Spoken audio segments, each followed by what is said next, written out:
This one here is a performance sedan. It's an executive performance sedan from GAC and it's called Empower R. It's not Empower, but it can empower the excitement of those sedan lovers with a performance engine which can put out 265 HP and 400 Nm torque. And it has tickled me well. Let's check out how this Chinese brand can capture more hearts who love sedans. Welcome to Flywheel.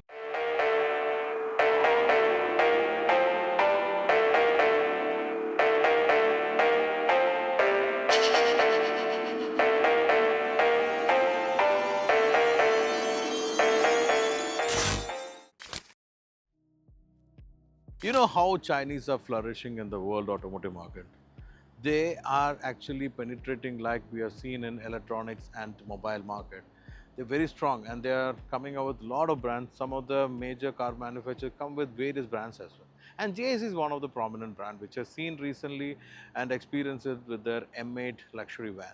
And later I got to know there are GACs and other Chinese brands mostly in my friend circle also. Most of them have one of the premium brands as a prime car, but otherwise they have their second or third car as GAC and some Chinese. And in this case, GAC is a very strong player, especially with some of their SUV and even the van model. Now they are getting into a strong presence in the sedan market, again with the Empower.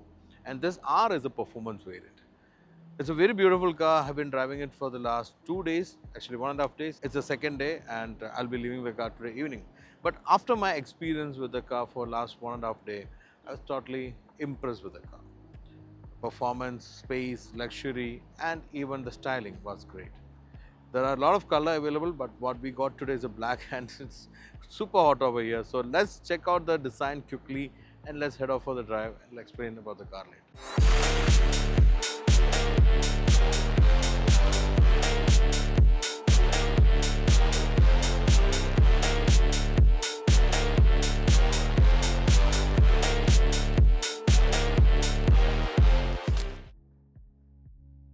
When I first saw the GAC Empower, some cars which came to my mind was some of the late 90s Japanese cars which used to be proper sedan. They had amazing stands with long bonnet, short boot and even like the low strung design was amazing. First of all, it reminds me of some cars like the Mitsubishi Gant and the Evos of that era like Lancer Evo, Impreza. Some of the elements also remind me of Civic Type R from last generation. Anyway, Empower has its own identity, but the form is what I was mentioning and really love that form. Headlights have two stripes which are LED.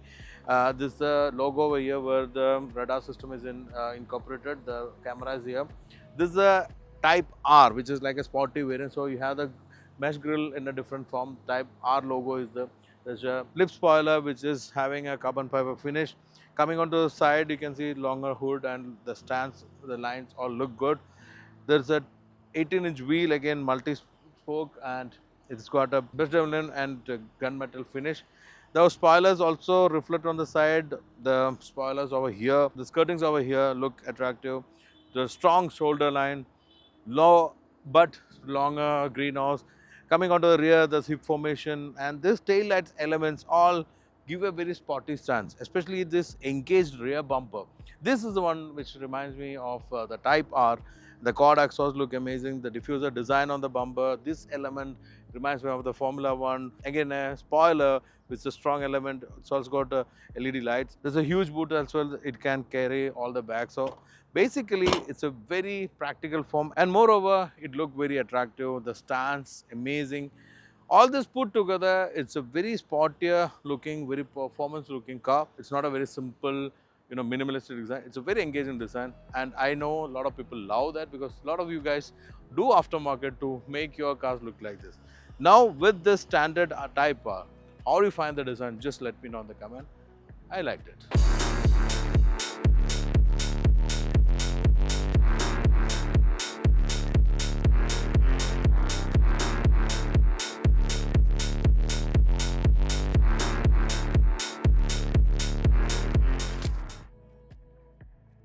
When you get into inside of this new GAC Empower R, you again get some nostalgic feel, which is not actually is all old, but the feel you're getting sitting in this cockpit-like interior is something very nostalgic for me. Something which reminds me again is those Japanese WRC cars, because I had the photo of Tommy McKinnon who's sitting inside the car and the steering was here and he was sitting low, the steering was high. That gives that proper performance drivers feel when you sit here. And all the interior ergonomics are like cockpit, everything is around you, surrounded, raised center console. All this give you proper, performance driver feel. There's two screens for your infotainment and the instrument console. Everything look good. The graphic is good. Even that car inside that look amazing with the red detailing. I love that color combination. But there was a small glitch like we have seen in that last time I was not getting connected to the infotainment with my phone. Now we can connect, but each time you switch off, get out of the car, when you come back you have to reconnect it. Doesn't automatically connect. That's the only glitch I felt.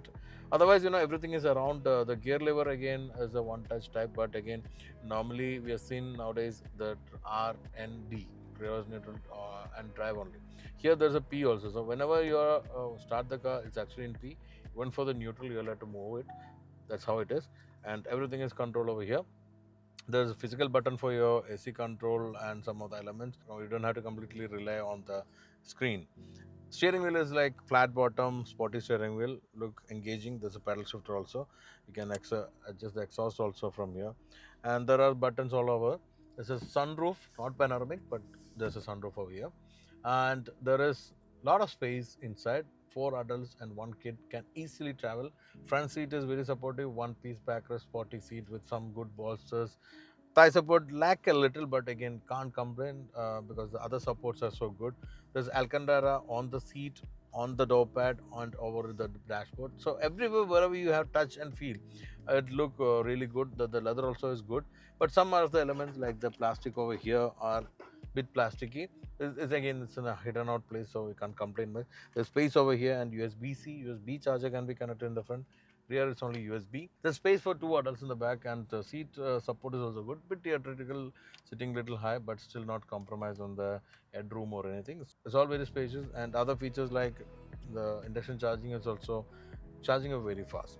Another thing which attracted me is that a combination of Japanese and Chinese over here. Chinese car with a Japanese sound system. Yamaha. Yamaha, as you know, they make amazing bikes, but those who are into music industry, they know they're also making a lot of music instruments and other stuff. So that's why the Yamaha connection over here. But still, I won't rate it to the premium because some of the premium sound system performs very well. But still, you can enjoy good music in this. So it's a very spacious interior, very nostalgic for me.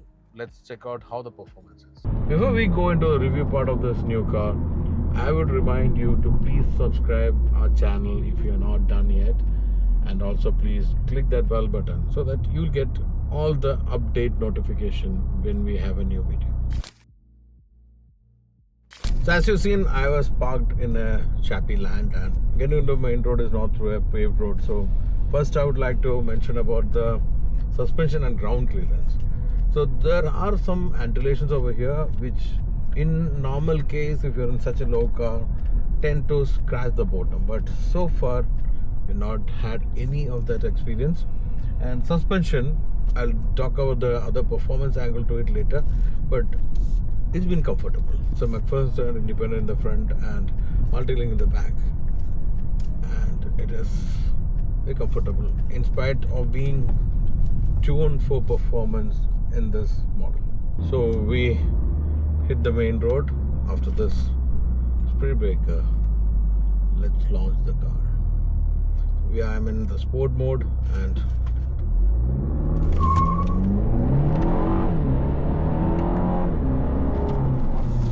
okay. I couldn't touch the 100, but I reached 85. 100 is claimed at 5.7 seconds, and I think it is easily achievable for this machine.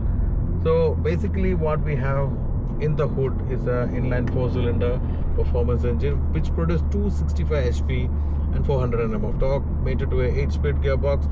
In this Empower R variant, it is all-wheel drive, otherwise it's a front-wheel drive configuration. And the performance is quite exciting. The gearbox is very quick and you can push it, and the shifting are fast when you are in the sport mode. And there are 5 different modes available: Eco, Comfort, Sport, Race and DIY. Just do it yourself, which is the individual mode.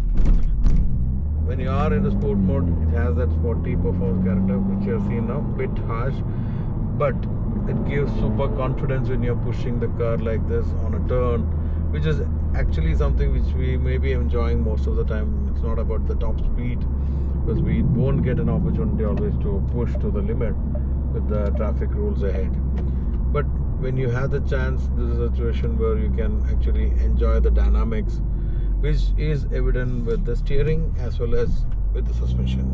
As I mentioned, it's a McPherson strut in the front and multi-link in the rear, configured for performance, and steering is also a bit tighter and very communicative when you are in the sport mode.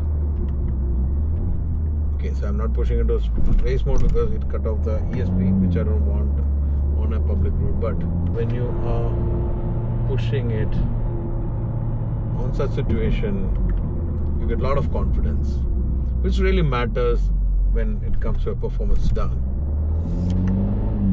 Wow. And when you are in the sport mode, the growl, exhaust not all changes, and it gets a sporty feel to it. But in normal mode also, you can get that exhaust sound with the touch of a button over here.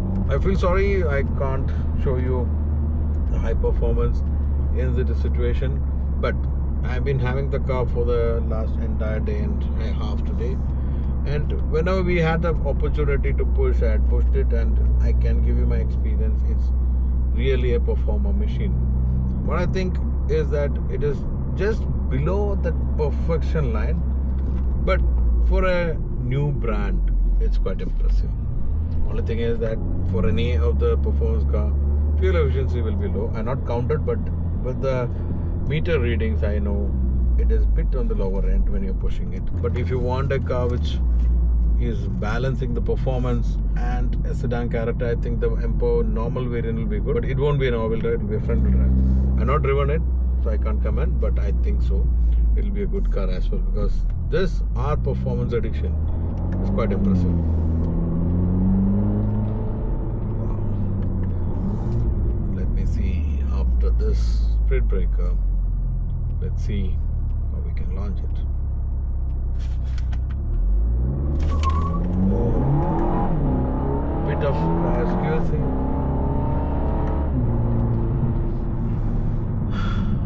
There is limit, so I can't push, but that performance is quite thrilling and I was enjoying it. Let me know your opinion, what you felt from this video on the GAC Empower R. Will you be considering one of such cars if you're in the market to buy one new machine, or will it be something else? Do let me know your opinion on our comments, and please do like and share this video. As I mentioned, if you're yet to subscribe to the channel, please do subscribe and click that bell button so that you will get all the notifications as soon as we upload a new video. Wow. So let me push a little more, but I'll take a leave from you. This is Handy Mustafa signing off. Until we meet next with another exciting machine, stay safe and enjoy wheeling.